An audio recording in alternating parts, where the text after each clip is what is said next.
ዳግማይ ሰላምታና ተቐበሉ ክቡራት ሰማዕትና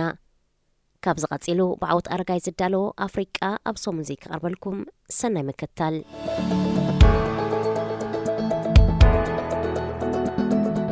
ቀይሕ ባሕሪ ኣብ ሓደጋ ምልሓኽ ነዳዲ ኤርትራ ካብ ቀንዲ ተጎዳእቲ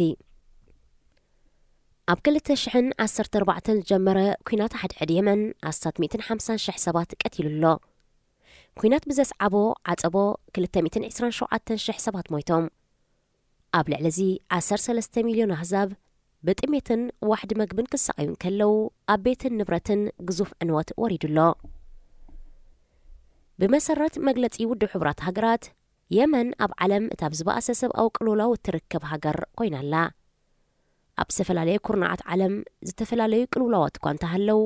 ሓንቲ ሃገር ካብ ዝኹሉ ቅልውላዋት ኣብ ዝኸፍአ ኩነታት ትርከብ ግን የመን ከም ዝኾነት ይግለጽ። ኩናት የመን ኣብ ሰብን ንብረትን ጉድኣት ካብ ምውራድ ሓሊፉ ኣብ ቀይሕ ባሕሪ እውን መተካእታ ዘይብሉ ዕንወት ከውርድ ዝዓበየ ተኽእሎ ከም ዘሎ ውድብ ሕቡራት ሃገራት ብተደጋጋሚ የጠንቅቓሎ። እዚ ዝኾነሉ ምኽንያት ኣብ ግማግም ባሕሪ የመን ከባቢ ወደብ ሑደይዳ ሓንቲ ኤፍኤስኦ ሳፈር ዝተሰሜት መርከብ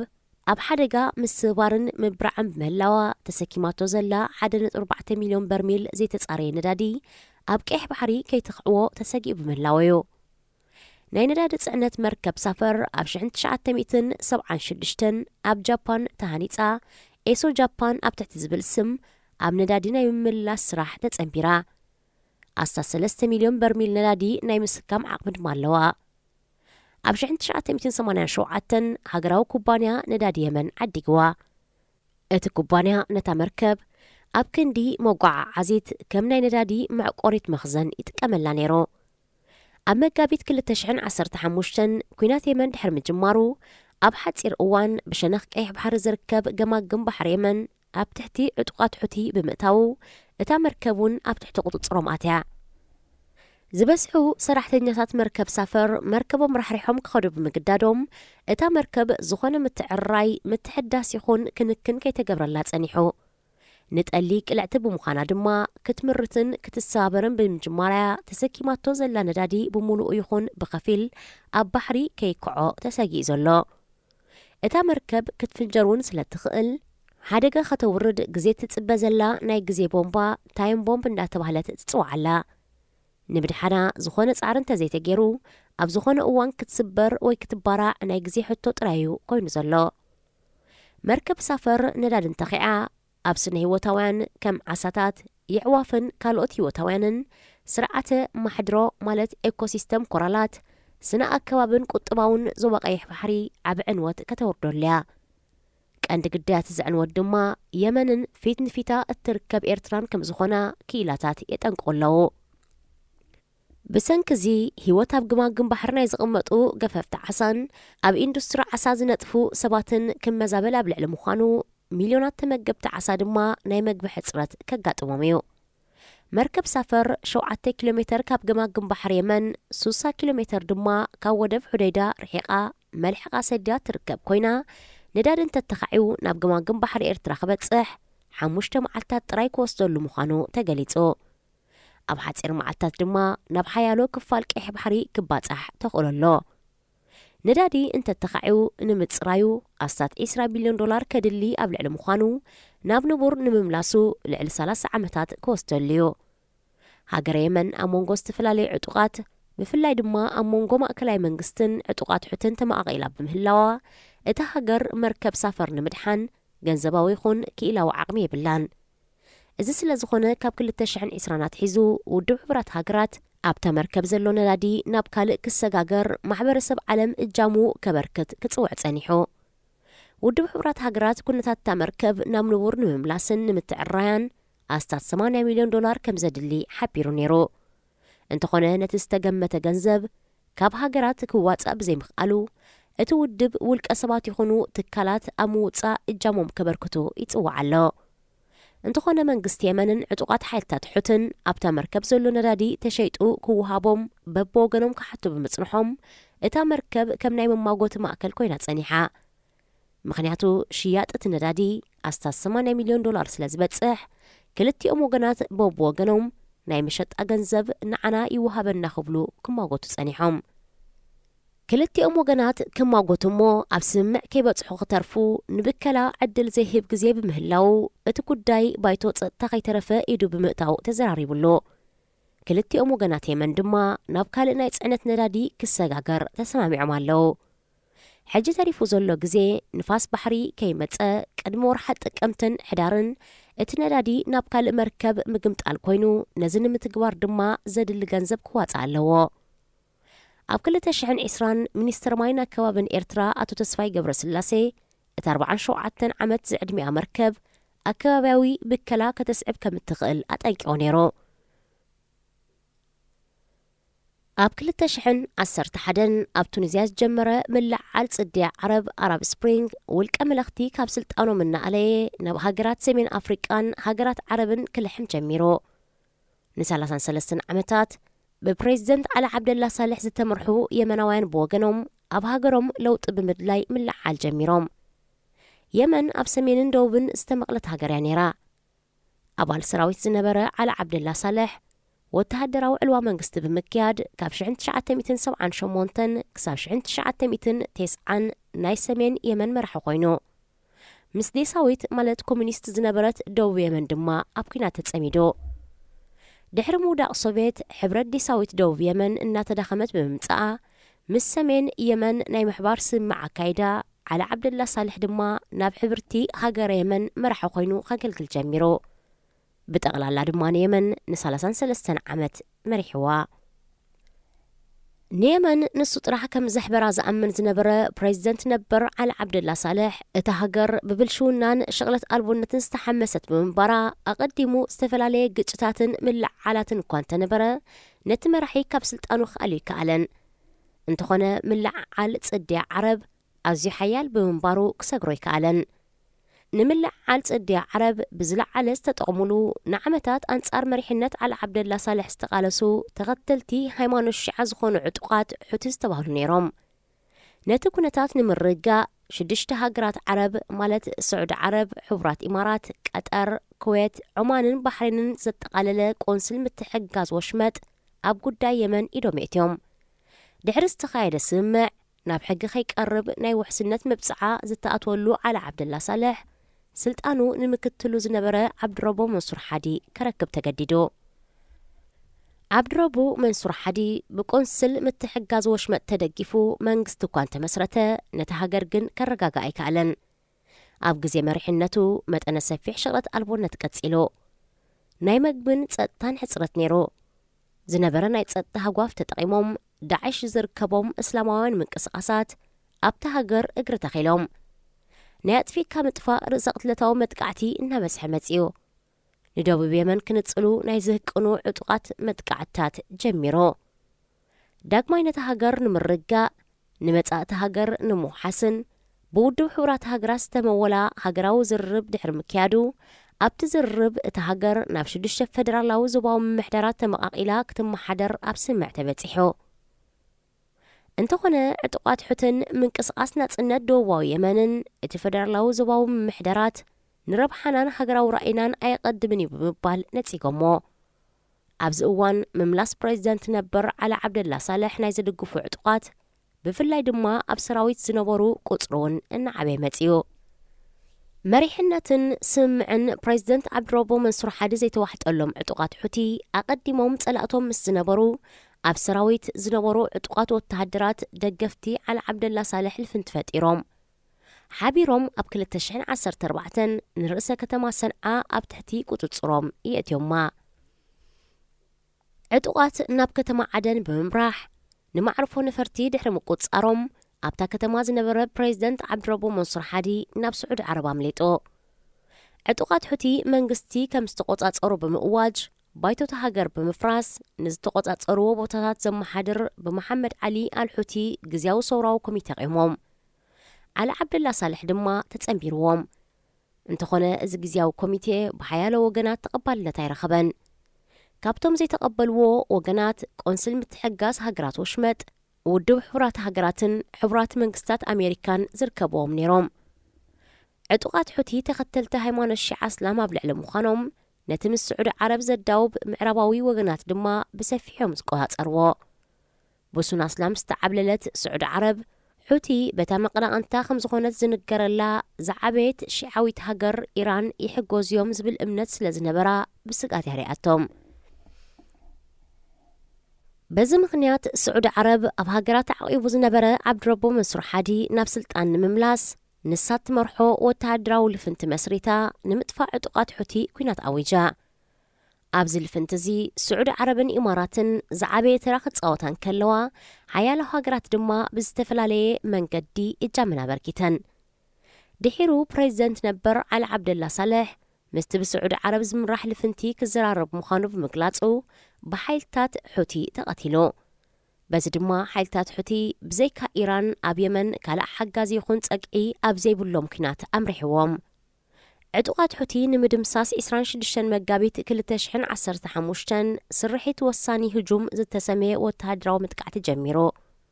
ኣብዚ መጥቃዕቲ ኪዳን ልፍንቲ ዝመስረታ ሃገራት ስዑድ ዓረብ ሕቡራት ኢማራት ዓረብ ኩዌት ቀጠር ባሕሬን ግብፂ ሞሮኮ ዮርዳኖስ ሱዳንን ሰኔጋልን ሰራዊትን ነፈርቲ ኩናትን ብምልኣኽ ተሳቲፈን ኤርትራ ጅቡትን ሶማልያን ክልል ኣየረንን ማያት ባሕረንን ከምኡውን ወተሃደራዊ ማዓስከራትን እቲ ልፍንቲ ክጥቀመሉ ኣፍቂደን ናይ ኤርትራ ንኣብነት እኳ ብወግዒ እንተዘይተገልፀን ዝሓለፈ ቅንያት ከም ዝወፀ ዝተነገረሉ ህላወ ማዓስከር ወተሃደራት ኢማራት ኣብ ወደባዊት ከተማ ዓሰብ ከም ዝነበረን ካብኡ ብምብጋስ ኣብ ልዕሊ የመን መጥቃዕቲ የካይድ ከም ዝነበረን ይንገር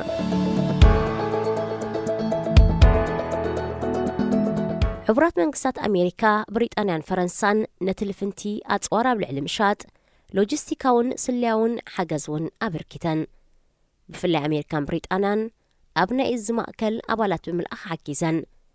ነዊሕ ተጓዒዘን መጥቃዕቲ ዘካይዳ ነፈርቲ ኣብ ህዋ ካብ ነፈርቲ ናብ ነፈርቲ ዝምላእ ናይ ነዳዲ ሓገዝ ገይረን ኣቐዲሙ ብብላክዋተር ዝፍለጥ ዝነበረ ኣካዳሚ ዝበሃል ናይ ፀጥታ ናይ ግሊ ትካል ኣሜሪካ ብቐጥታ ኣባላቱ ኣብቲ ኩናት ኣሳቲፉ ኣብ ኩናት የመን ብቐጥታ ዝተሳተፋ ሃገራት ምስ ንርኢ ሱዳን ሰኔጋል ሞሮኮን ግብፅን ክኾናን ከለዋ እተን ሃገራት ካብ ስዑድ ዓረብ ገንዘባዊ ሓገዝ ከም ዝተገብረለን ዝተፈላለዩ ወገናት ይገልጹ ሞሮኮ ንኣብነት ክሳብ 2017 ካብ ስዑድ ዓረብ ናይ $5 ቢልዮን ሓገዝ ተገይሩላዮ ሰኔጋልን ሱዳንን ንምንታይ ኣብቲ ኩናት ከም ዝተሳተፋ ክገልጻን ከለዋ ንቅዱሳን ቦታታት መካን መዲናን ካብ መጥቃዕቲ ሑቲ ንምክልኻል ዝብል ተመሳሳሊ መግለፂ ይበናሉ ነይረን ብፍላይ ሰኔጋል ካብቲ ኩናት ዝካየደሉ ዞባ ኣዝያ ርሒቓ ትርከብ ሃገር ክነሳ ንምንታይ ተሳቲፋ ንብዙሓት ኣገሪሙ እዩ ኩናት የመን መብዛሕትኡ ብደብዳብ ነፈርቲ ተኻይዱ ክሳብ መወዳእታ 2020 ጥራይ ልዕሊ 20,100 ማለት ብገምጋም መዓልታዊ 12 ግዜ ናይ ነፈርቲ ደብዳብ ተኻይዱ ኣስታት 9 ካብዚ ኣብ ልዕሊ ሆስፒታላት ኣብያተ መሳጊድ ናይ ዕዳጋ ቦታ ኣብያተ ትምህርቲ ሕርሻን ካልእ ህዝባዊ ቦታታትን ወዲቑ ሰላማውያን ሰባት ቀጥታዊ ዕላማ ኮይኖም ዕጡቃት ሑቲ ብወገኖም ናይ ኢራን ኣፅዋር ከም ዝጥቀሙ ዘለውን ኣብተን ዘይተቆፃፀርዎን ዓድታትን ከተማታትን ዓይኒ የብለይ ስኒ የብለይ ናይ መዳፍዕ ደብዳባት ከካይዱን ከለው ናብ ከተማታት ስዑድ ዓረብ ድማ ፕላስቲክ ሚሳይላት ተኩሶም ካብ 15 ክሳብ 18 ዘዕድሚኦም ኣስታት 3,000 ህፃናት ድማ ብምስግዳድ ኣስኪሮም ሕቱ ዝተኸተልዎ ዘይተመልከተ ፀረ ሰብ ፈንጁን ኣብ ሓያሎ ቦታታት ተተኺሉ ብምህላው ኣብ ልዕሊ ሰላማውያን ሰባት መጉዳእቲ የውርድ ምህላው ፀብፀባት ይሕብሩ ኣብቲ ኩናት ብፍላይ ድማ ብመጥቃዕቲ ነፈርትን ደብዳባትን ልዕሊ 20,000 ሰላማውያን ሰባት ኣስታት 3,000 ካብዚኦም ህፃናት ተቐቲሎም ብወገን ስዑድ ዓረብ ድማ ብፍላይ ኣብ ድባት ክልቲአን ሃገራት ልዕሊ 500 ሰላማውያን ሰባት ከም ዝተቐትሉ ፀብፀባት ወርልድ ሪፖርት ይሕብሩ ሕቱ ብተወሳኺ ኣብቲ ዝተቆፃፀርዎ ቦታታት ጃምላዊ ምቕታልን ምእሳርን ዘይሰምዕዎም ሰባት ከም ዘካየዱ ሓያሎ ሰባት ድሃይ ከም ዘይብሎም ፀብፀባት ተጣበቕቲ ሰብኣዊ መሰላት ይኸሱ ኣብ ባይታ ዝተገብረ ወተሃደራዊ ኩናት ከምቲ ዝድለኳ ብማዕከናት ዜና እንተዘይተገልፀ ኣብ ምእላይ ዕጡቃት ሑቲ ግን ከምቲ ዝተወጠነ ውፅኢት የምፀን ሓይልታት ሑቲ ብደብዳብ ነፈርቲ ኣብ ልዕሊ ሰብኣዊ ዓቕሞምን ኣፅዋሮቶምን ከቢድ መጥቃዕቲ ከም ዝወረደ እኳ እንተተገልፀ ካብ ሒዞሞ ዝነበሩ መሬት ግን ምንቓቢሉ ኣይንቀሳቐሶምን በአንጻሩ በሓያሎ ሃገራት ዝተኸፍተሎም ኩናት ከም ዝመከትዎ እዩ ዝንገር። ኣብዚ ኩናት እቲ ካልእ ናይ ስነ ኣእምሮ ኩናት ልፍንቲ ስዑድ ዓረብ ዕጡቓት ሕቲ ካብ ኢራን ናይ ኣጽዋር ሓገዝ ከይግበረሎም ብዝብል ምኽንያት ካብን ናብን የመን ዝግበር ኩሉ ዓይነት መጓዓዝያ ከይህሉ እገዳ ገይሩ። እዚ እገዳ ናብ የመን ዓበይቲ ይኹና ንኣሽቱ መራኽብን ጀላቡን ከይኣትዋ ማሪታይም ተዓጽዩ። ናይ በረራን ናይ መካይንን መጓዓዝያ ተዓጊቱ። በዚ ድማ 85 ሚእታዊት ናብ የመን ዝኣቱ መግቢ ከይኣቱ ብምዕጋቱ ኣስታት 20 ሚልዮን ሰባት ናይ መግቢ ሕፅረት ኣጋጢሞም ኣሎ። 7 ሚልዮን ካብዚኦም ድማ ኣብ ግማግም ዓፀቦ ይርከቡ። ብሰንኪቲ እገዳ መድሃኒት ይኹን ካልእ ከይኣቱ ብምዕጋቱ ሰብኣዊ ቅልውላው ፈጢሩሎ። የመን ብውሽጣዊ ኩናት እናተሓመሰት ካልኦት ሃገራት ብፍላይ ድማ ንሓድሕደን መንጽልዋ ገበረ ዝቀናቐና ስዑድያን ኢራንን ኢደን ብምእታውን እቲ ግጭት ዝያዳ ክጋደድ እንከሎ እቲ ናይ ማሪታይም እገዳ ድማ 10,000 የመናውያን ብጥሜት ይቐዝፋሎ። ኣብ ልዕሊ ህጻናት ድማ ናይ መግቢ መኣዛ ጉድለት ማልኒትሪሽን ይኸትላሎ። ኣብ ልዕሊ እዚ ሸሮኽን ካልእ ሕማማትን ተደጋጋሚ ክላባዕ ተራዩ። ልፍንቲ ስዑድ ዓረብ ንዕጡቓት ሕቲ ንምድኻምን ምንቅስቓሳቱ ንምዕጋትን ጽርግያታት ቢንቶታትን ወደባትን ብነፈርቲ ጥቂዑ ዓኒዎ ብምህላው ብተወሳኺ እቲ ሃገር ናይ ትሕተ ቅርፂ ዕንወት ገጢምዋ ትርከብ። ኣብዚ ካብ ባሕሪ ብጭልፋ ዝተገልጸ ኩናት የመን ኣብ ዓለም እታ ብዝባእሰ ሰብኣዊ ቅልውላው ትርከብ ሃገር ገይርዋ ኣሎ። ምምሕዳራት ባራክ ኦባማን ዶናልድ ትራምፕን ሕቡራት መንግስታት ኣሜሪካ ንኩናት ልፍንቲ ስዑድ ዓረብ ደጊፎም ጥራይ ዘይኮነስ ከምቲ ዝተገልጸ ሎጂስቲካውን ስልያውን ሓገዝ እውን ገይሮሙሉ እዮም። እንተኾነ ምስ ምምጻእ ምምሕዳር ፕሬዚደንት ጆ ባይደን እቲ ኩነታት ናብ ምርጋእ ገጹ ከም ዘንፈተ ይንገር። ምክንያቱ እዚ ሓድሽ ፕሬዚደንት ነቲ ኩናት ከም ዘይድግፎን ደው ክብል ከም ዘለዎን ይጽውዕ ብምህላዎ ኣብዚ ኩናት ብሓፈሻ ቀጥታን ተዘዋወርን ህይወት 233,000 ሰባት ቀዚፉ ከም ዘለዩ ጸብጸባት ውድብ ሕቡራት ሃገራት ዝግምግሞ። ጉዳይ የመን ሓደ ምርጫ ጥራይ ከም ዘለዎ እዮም ተዓዘብቲ ዝገልጹ። ንሱ ድማ ኣብ ዙርያ ጣውላ ኮፍ ኢልካ ዝግበር ዲፕሎማስያዊ ዘረባት ዝተናወሐ ናብ ሽቕለት ኣልቦነትን ድኽነትን ዘምርሐ መሪሕነት ዓሊ ዓብድላ ሳልሕ ብሃይማኖታውን ዓሌታውን ፍልልያቱ ዞባዊ ምፍልላይ ደቡብን ሰሜንን ተሃገር ሕሉፍ ሃይማኖትነትን ግብረ ሽበራን ኣብ ሓፂር እዋን ማእከል ዓረባዊ ስልጣነ ንዝነበረት የመን ናብ ድኽነትን ቅልውላውን ኣውዲቆ ይርከብ።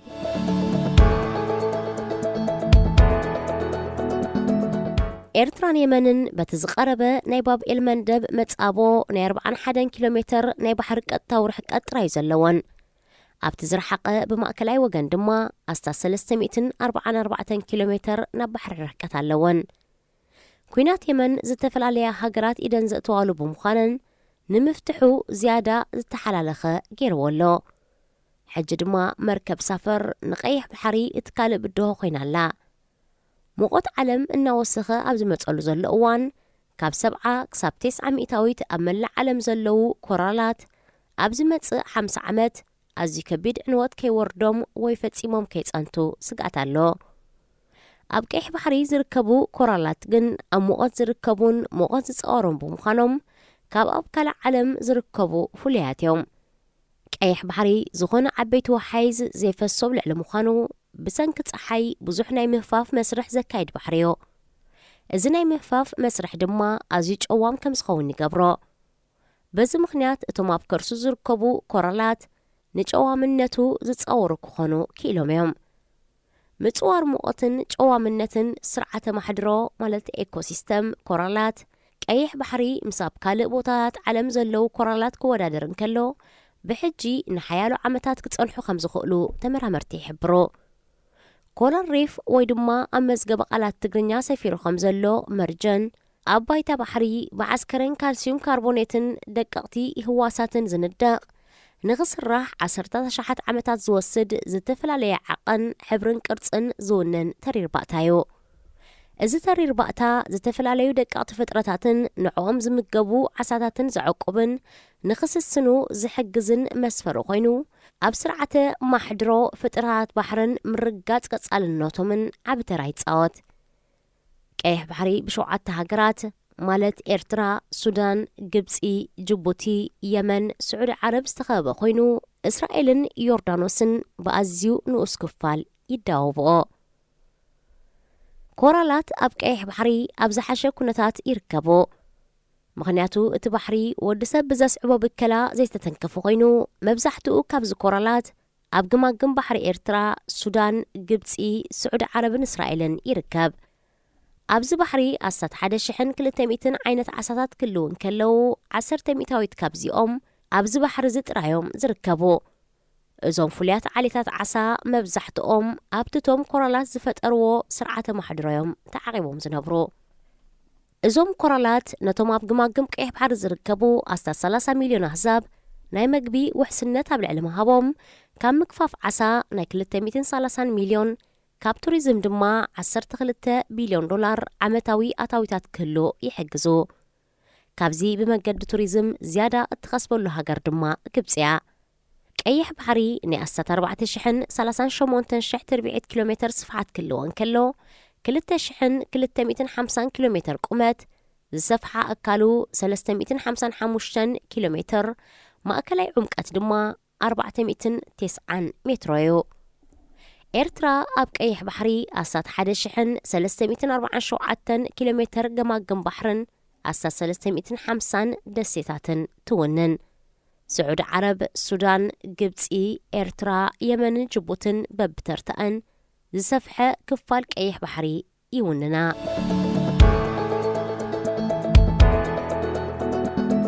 ኣብ ሞንጎ እስጳኛውያን ከተማታት ሲዩታን ሜልያን ኣብ ሞንጎ ሞሮኮን ኣብ ዓለም መወዳድርቲ ዘይብሉ ክትሰግሮ ኣዝዩ ኣጸጋሚ ሓጹራት ኣሎ። እቲ ሓጹር ብወገን እስጳኛ 3 ዝተፈላለየ ዓቐን ዘለዎ ክትሓኽሮ ዘጸግም ናይ ሓጺን ሓጹር ኣብ ሞንጎ ስማ ዝተጠቕለለ ትሪኮላታ ክልወን ከሎ ብወገን ሞሮኮ 2 ናይ ትሪኮላታ ሓጹር ከምኡ ድማ ጉድጓድ ኣሎ። ኣብ ልዕሊ ሓጹራት ብክልቲኡ ወገን ናይ ፖሊስን ሰራዊትን ከምኡውን ናይ ካሜራ ክትትል ይግበር። ኣብ ሞንጎ ዘን ክልተ ሃገራት ዘሎ ዝሓየለ መፈላለየ ሓጹር እኳ እንተኾነ ኣፍሪቃውያን ስደተኛታት ግን ኩሉ ግዜ ክሰግርዎም ዝሃቀኑ እዮም። ገለ ሰሊጦም ናብ እስጳኛ ክሰግሩ እንከለው ገለ ድማ ኣብ ሞንጎ ተሓጹራት ህይወቶም ይስእኑ። ዝሓለፈ ዓርቢ 2,000 ዝበጽሑ ካብ ትሕተ ሰሃራ ሃገራት ዝኾኑ ኣፍሪቃውያን ስደተኛታት ናብ ዶባት ክልቲአን ሃገራት ኣምሪሖም። ካብዚኦም 1500 ዝኾኑ ስደተኛታት ሓጹር ትሪኮላታ በቲኾም ናብ እስጳኛ ክኣትውን ከለው 23 ሰባት ድማ ህይወቶም ሲኢኖም። ዝበስሑ ካብቶም ህይወቶም ዝሰኣኑ ካብ ላዕሊ ሓጹር ወዲቖም ዝተጎድኡ ከም ዝኾኑ ክግለጽ እንከሎ ገለ ድማ ፖሊስ ሞሮኮ ብዘውረድሎም ማህረምቲ ከም ዝሞቱ ተፈሊጡ። ናብ ማሕበራዊ ሚድያ ካብ ዝተዘርግሐ ናይ ተንቀሳቐሲ ስእሊ ምስክርነት መሰረት ኣፍሪቃውያን ስደተኛታት ዶባት ከተማ መሊላ ክሰግሩ ኣብ ዝፈተንሉ ብፖሊስ ሞሮኮ ተታሒዞም ኢዶም ንድሕሪት ክእሰሩን ክህረሙን ይረኣዩ። ቀዳማይ ሚኒስተር እስጳኛ ሞትቶም ስደተኛታት ብሰንኪ ኣስገርቲ ደቂ ሰባት ዝሰዓበ ከም ዝኾነን ንሳቶም ከም ዝሕተትሉን ክገልጽ እንከሎ ጉጅለ ሰብኣዊ መሰላት ሞሮኮ ግን እቲ ሞት ብማህረምቲ ፖሊስ ሞሮኮ ዝሰዓበ ብምዃኑ መርመራ ክካየደሉ ጸዊዑሎ። ከተማታት ሰዩታን ሜልያን ኣብ ሰሜን ኣፍሪቃ ምስ ሃገረ ሞሮኮ ለጊበን ይርከባ። እዘን ከተማታት ዋላ እኳ ኣካል ክፍለ ኣህጉር ኣፍሪቃ እንትኾና ዋንነተን ግን ናይ እስጳኛ እዩ። ኣብተን ከተማታት ዝቕመጡ ኣሕዛብ መብዛሕትኦም እስጳኛውያን፣ ኣሰራርሓተን ከተማታትን ቅድመ ነባብሮን ድማ ኣፍሪቃዊ ወይ ሞሮካዊ ዘይኮነ ኤውሮጳዊ እዩ። ሰዩታን ሜልያን ግዛኣት እስጳኛ ብምዃነን እስጳኛ ድማ ኣባል ኤውሮጳዊት ሕብረት ብምዃና ናብተን ከተማታት ዝኣትዉ ስደተኛታት ኣብ እስጳኛ ይኹን ኤውሮጳ ዕቑባ ናይ ምሕታት መሰል ኣለዎም። ሓያሎ ካብ ትሕተ ሰሃራ ኣፍሪቃ፣ ካብ ሰሜን ኣፍሪቃ፣ መግረብ ከምኡውን ካብ ማእከላይ ምብራቕ ዝመፁ ስደተኛታት ብመሬት ይኹን ሓንቢሶም ናብዘን ከተማታት ክኣትዉ ሓያል ጻዕርዮም ዘካይዱ።